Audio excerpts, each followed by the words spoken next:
नमस्कार विद्यार्थी मित्रांनो, आपण शेवटच्या लेक्चरमध्ये युनिट अँड मेजरमेंटमध्ये डायमेन्शन ॲनालिसिस पाहिले आणि त्या डायमेन्शन ॲनालिसिस पाहिल्यानंतर आपण डायमेन्शन ॲनालिसिसचे युजेससुद्धा बऱ्यापैकी त्याला डिटेलमध्ये आपण लर्न केले.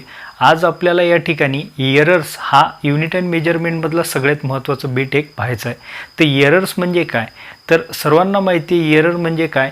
एखादा एक्सपेरिमेंट करत असताना बऱ्याच ठिकाणी आपण पाहतो की एखादा विद्यार्थी एक्सपेरिमेंट करतो आणि एक्सपेरिमेंट केल्यानंतर त्याला टीचर म्हणतो की हा रॉंग झालेला आहे. म्हणजे याचा अर्थ रॉंग म्हणजे काय, त्याचा जो फायनल रिझल्ट आहे त्याच्यामध्ये काहीतरी एरर आलेला असतो. तर तो एरर म्हणजे काय हे आज आपण डिटेलमध्ये पाहणार आहेत.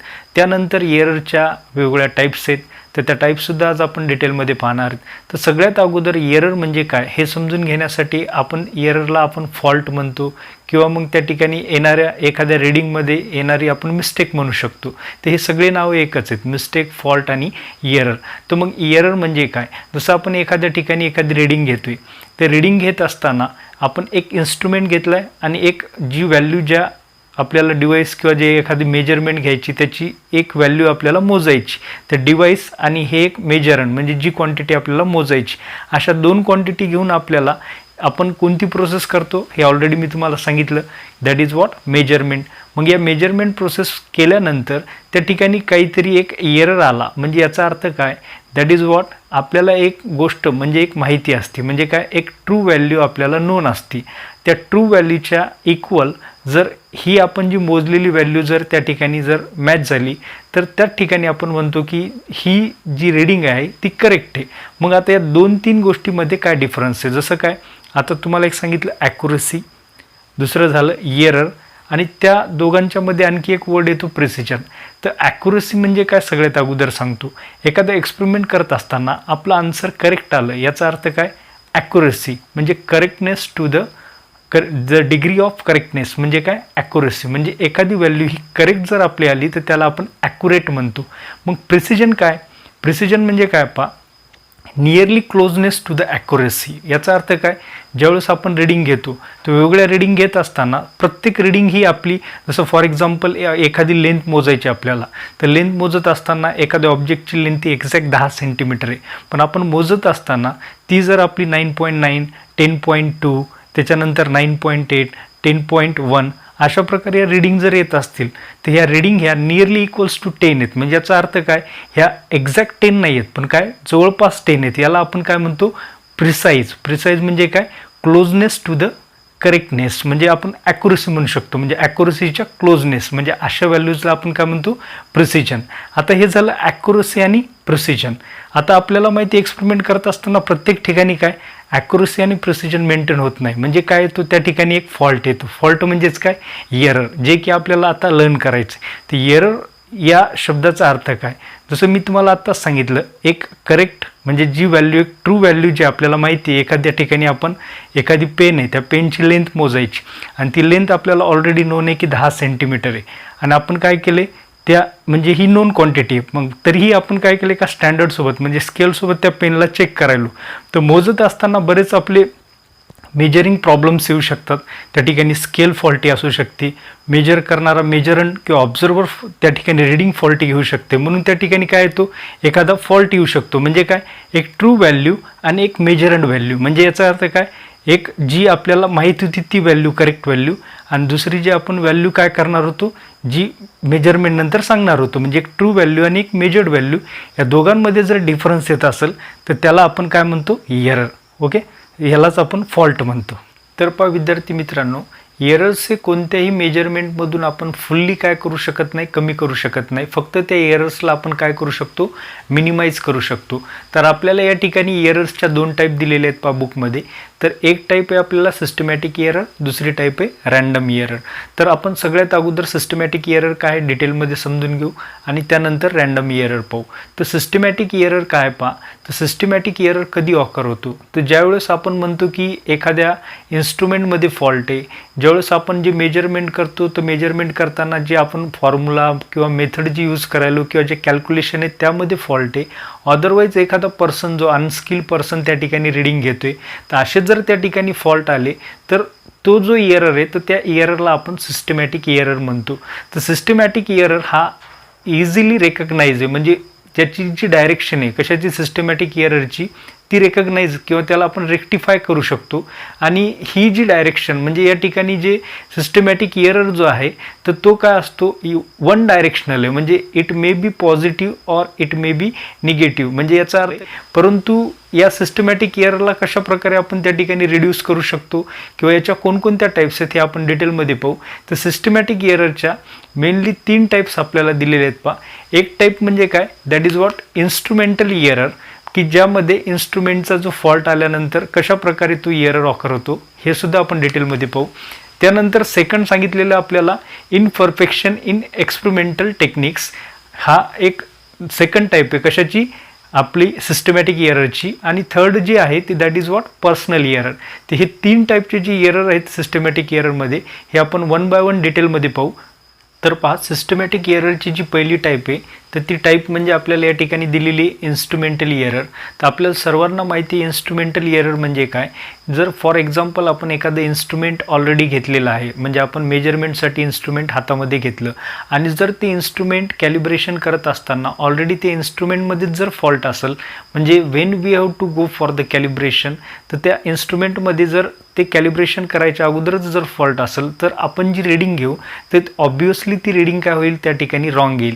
म्हणजे एक्झाम्पल जर सांगायचं झालं या ठिकाणी, फॉर एक्झाम्पल तुम्ही एखादी स्केल घेतली आणि त्या स्केलमध्ये काय काही आपले एमएम्स काय ऑलरेडी ती स्केल कट असल्यामुळं आपण काय करतो ॲडजस्टमेंट करून त्या स्केलच्या साहाय्यानं मेजरमेंट घेत असतो.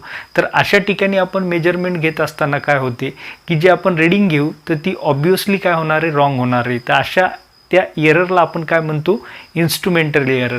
त्याचे आपण वेगवेगळे एक्झाम्पल सांगू शकतो पहा. जसं आपण एखादं थर्मामीटर घेतले तर त्या थर्मामीटरमध्ये ऑलरेडीच काय एखादं डिग्री टेम्परेचर जर आपलं ॲटमॉस्फिअर म्हणजे आपण ज्या ठिकाणी मेजर करायलो ॲटोमॅटिकली जर एखादा डिग्री सेंटीग्रेड काय होतो तो थर्मामीटर जास्त जर घेत असेल तर त्या ठिकाणी आपण काय म्हणतो की त्या थर्मामीटरमध्ये काहीतरी फॉल्ट आहे. जसं आपण आणखी एक सांगितलं की आपण एखादा ॲमीटर घेतला, तर ॲमीटर घेतल्यानंतर काय केलं की घेतल्यानंतर ज्यावेळेस आपण मोजायला त्याला करंटला सप्लाय त्या ठिकाणी ॲमीटर आपण घेऊन करंट मेजर करतो. तर मेजर करत असताना ऑलरेडीच ॲमीटरमध्ये आपल्याला काही ॲम्पियर जर त्या ठिकाणी करंट दिसत असेल तर that is a fault in that ammeter. Okay, परत आपण पाहिले एक डेली एक्झाम्पल आहे. जसं आपण एखादं वेट मोजायला एखाद्या किराणा दुकानावर जातो, एखादी वस्तू आपण खरेदी करतो, तर वस्तू खरेदी करत असताना तो तराजूवर एखादी वस्तू ठेवायच्या अगोदरच जर त्या ठिकाणी त्या वेईंग मशीनमध्ये एखादं जर आपल्याला व्हॅल्यू जर त्या ठिकाणी दिसली, म्हणजे फॉर एक्झाम्पल ऑलरेडी त्या ठिकाणी काय की 100 ग्राम्स आहे आणि 100 ग्राम्स आपल्याला ती व्हॅल्यू येईन ऑलरेडी, तो नंतर काय करतो त्याच्यावर आपल्याला जे वस्तू घ्यायची ते ठेवतो. म्हणजे याचा अर्थ काय, ते 100 ग्राम त्या ठिकाणी काय होते ॲड होते. म्हणजे याचा अर्थ ते 100 ग्राम ऑलरेडी त्या इन्स्ट्रुमेंटमध्ये काय होता, एरर होता. आणि त्याच्यामुळं अशा सर्व एररला आपण काय म्हणतो, इन्स्ट्रुमेंटल एरर, जे ऑलरेडीच इन्स्ट्रुमेंटमध्ये इनबिल्ट असल्यामुळं आपले ज्या मेजरमेंट आहे ते काय होते, रॉंग होते. मग यालाच आपण म्हणतो इन्स्ट्रुमेंटल एरर. त्यानंतर आपल्याला सेकंड टाईप दिलेली सिस्टमॅटिक एररची. तर ती टाईप म्हणजे मी तुम्हाला सांगितलं the error due to the imperfection in experimental techniques. म्हणजे याचा अर्थ काय की आपण ज्यावेळेस एखादं इन्स्ट्रुमेंटचा यूज करून काय करायलो, वेगवेगळ्या म्हणजे एखादा फॉर्म्युला यूज करायलो किंवा कॅल्क्युलेशन्स करायलो, तर ते कॅल्क्युलेशन करत असताना आपण कशा प्रकारे त्या इन्स्ट्रुमेंट म्हणजे त्या ठिकाणचं डिस्टन्स किंवा जे लागणाऱ्या जेवढ्या फिजिकल क्वांटिटीज आहेत तर त्या क्वांटिटीज आपण कशा प्रकारे मेजर करताना व्हॅल्यू कशा मोजतो इन्स्ट्रुमेंटचा यूज करून, तर त्यामध्ये जर फॉल्ट आला असेल तर आपल्या येणारा फॉर्म्युल्यामधलं जे आन्सर असेल ते सुद्धा काय किंवा ज्या ठिकाणी आपण कॅल्क्युलेशन करायलो ते सुद्धा काय होईल, रॉंग होईल. म्हणजे फॉर एक्झाम्पल जसं आपण एखादं लिक्विड एखादी ट्यूब घेतली आणि त्या ट्यूबवर जर ग्रॅज्युएशन असतील, जसं आपण ml मध्ये मोजतो बरोबर आहे, आणि ते जर ट्यूब जर मोजत असताना एखाद्या वेळेस जर ती ट्यूब आपण इन्क्लाइन केली तर ते ग्रॅज्युएशन्सनुसार आपण ज्यावेळेस मेजर करू तर मेजर करत असताना त्या ठिकाणी आपल्याला रिडिंग एक्झॅक्ट आपल्याला जी आहे ती न सांगता आपण बरेच जण त्या ठिकाणी रिडिंग काय होईल, रॉंग होऊन जाईल. फॉर एक्झाम्पल आणखी एक तुम्हाला एक्झाम्पल देतो. जसं आपण एखाद्या लेन्सेसचा फॉर्म्युला यूज करून आपल्याला एखादा प्रॉब्लेम सॉल्व्ह करायचा आहे. द डिस्टन्स आपण ज्यावेळेस आपण या दोन लेन्समधलं मोजायचं तर आपण डायरेक्टली काय करतो, हे डिस्टन्स मेजर करतो आणि ॲक्च्युली कोणतं डिस्टन्स मोजायला पाहिजे, या दोन ऑप्टिकल सेंटरमधून जाणाऱ्या लेन्सचं आपण डिस्टन्स घ्यायला पाहिजे. मग आपण हे डिस्टन्स घेतल्यामुळं काय होते, त्या ठिकाणी जो आपलं कॅल्क्युलेशन किंवा जी मेथड आहे पुढे जाऊन फॉर्म्युला सॉल्व करण्याची तर ती काय होऊन जाते, रॉंग होऊन जाते. तर हे त्या ठिकाणी अशा एररला आपण काय म्हणतो, that is the error due to the imperfection in experimental techniques. Okay, तर पहा विद्यार्थी मित्रांनो, तिसरी टाईप दिलेली पहा या ठिकाणी सिस्टमॅटिक एररची, that is what, personal error. तर पर्सनल एरर म्हणजे काय असतो की फॉर एक्झाम्पल एखादा ऑब्झर्वर आहे म्हणजे जो मेजर करणार आहे, तर त्या ऑब्झर्वरच्या एखाद्या केअरलेसपणामुळं किंवा मग त्या ठिकाणी ऑब्झर्वेशनची त्याची जी मेथड आहे त्याच्यामुळं किंवा त्याच्या रिलेटेड जेवढे प्रॉब्लेम्स आहेत ज्यामुळं त्या ठिकाणी एरर प्रोड्यूस होतो, तर अशा एरर्सला आपण काय म्हणतो, पर्सनल एरर. आता फॉर एक्झाम्पल याचं एक एक्झाम्पल सांगतो की एक तुम्ही स्केल घेतलेली आहे आणि हा एक ऑब्जेक्ट आहे, तुम्हाला या ऑब्जेक्टची लेंथ मोजायची. तर एखादा ऑब्झर्वर काय करतो की या पेनला घेऊन एका स्केलच्या सहाय्याने या ठिकाणी मेजरमेंट करत असतो.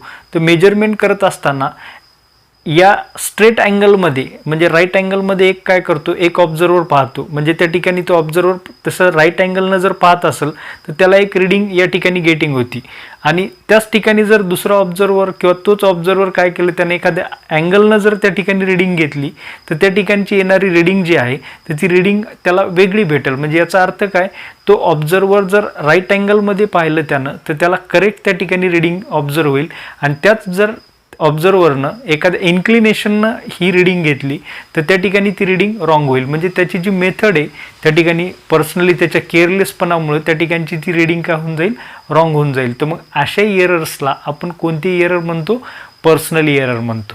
तर पहा, सिस्टमॅटिक एरर आपण काय करू शकतो की मिनिमाइज करू शकतो. काय करून, जसं फॉर एक्झाम्पल आपण प्रॉपर एखादी रिडिंग घेऊन म्हणजे पर्सनल एरर कमी करून त्याच्यानंतर आपण एखादा प्रॉपर इन्स्ट्रुमेंट म्हणजे कॅलिब्रेशन करून इन्स्ट्रुमेंटला चेक करून यूज केला, तर अदरवाईज आपण जी टेक्निक किंवा मेथड जर आपण प्रॉपर यूज केली तर अशा प्रकारे आपण सिस्टमॅटिक एररला इझिली काय करू शकतो, मिनिमाइज करू शकतो. त्यानंतर आपल्याला दिलेलं आहे पहा रँडम एरर. ओके, जी दुसरी टाईप आहे सांगितलं तुम्हाला मेन टाईप, तर ती टाईप कोणती आहे, रँडम एरर. तर रँडम एरर म्हणजे काय, these are the errors which are introduce even after the following the procedure to minimize the systematic error. म्हणजे सिस्टमॅटिक एरर मिनिमाइज करून सुद्धा त्या ठिकाणी आपला रँडम एरर येऊ शकतो. तर रँडम एरर हे कशा प्रकारे असतो, तर रँडम एरर हा it may be positive or negative. म्हणजे याची डायरेक्शन जी आहे रेकग्नाइज आपल्याला करता येत नाही, ही पॉझिटिव्ह असू शकते अदरवाईज निगेटिव्ह असू शकते. तर रँडम एरर आपल्याला जर त्या ठिकाणी सांगायचं झालं तर it will be in terms of probability. मग रँडम एरर हे एक प्रोबॅबिलिटीच्या टर्ममध्ये आपण मेजर करू शकतो. ॲक्च्युली रँडम एरर कशा प्रकारे त्या ठिकाणी एखाद्या रिडिंगमध्ये किंवा एखाद्या एक्सपेरिमेंटमध्ये त्या ठिकाणी इनबिल्ट होतील किंवा कसे ऑकर होतील हे आपण त्या ठिकाणी 100% सांगू शकत नाही, पण याला फाइंड कसं करू शकतो, by using the probability. These errors can not be eliminated completely but we can minimize them repeated observations and taking their mean average. म्हणजे याचा अर्थ काय, रँडम एरर हे आपण कम्प्लिटली मिनिमाइज करू शकत नाही. जसं फॉर एक्झाम्पल आपण नंबर ऑफ रिडिंग घेऊन त्या ठिकाणी मीन काढतो. जसं आपण पाहिलेले एखादा एक्सपेरिमेंट करत असताना आपण खूप वेळेस काय करतो की त्या एक्सपेरिमेंटचं मीन व्हॅल्यू काढून म्हणजे काय करतो की ते नंबर ऑफ रिडिंग्स घेऊन त्याचं मीन काढत असतो. तर अशा प्रकारे आपण त्या रँडम एररला थोड्या प्रमाणात काय करू शकतो, त्या ठिकाणी मिनिमाइज करून ॲव्हरेज व्हॅल्यू काढून त्या ठिकाणी रँडम एरर मिनिमाइज करू शकतो.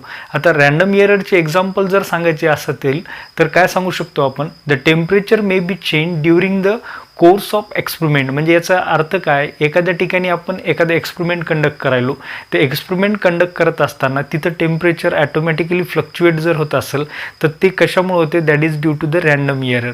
डबल जर एक्झाम्पल सांगायचं असेल, the pressure of any gas use in experiment may be changes. म्हणजे काय, जर एखाद्या ठिकाणी आपण गॅसचं प्रेशर म्हणजे मेंटेन करत असतील आणि त्या ठिकाणी जर ते चेंज होत असेल त्या एक्सपेरिमेंटमध्ये, तर हे सुद्धा एक एक्झाम्पल होईल कशाचं, रँडम एररचं. म्हणजे आणखी एक जर सांगायचं झालं, the voltage of power supply may be changes randomly. म्हणजे एखाद्या ठिकाणी आपण व्होल्टेजच्या रिलेटेड एक्सपेरिमेंट करायला आणि त्या ठिकाणी व्होल्टेज जर चेंज होत असेल तर हे सुद्धा एक रँडम एररचं एक्झाम्पल होऊ शकते. तर मग अशा प्रकारे आपण 2 टाईपचे एरर पाहिले. That is what the systematic error and second one is the random error.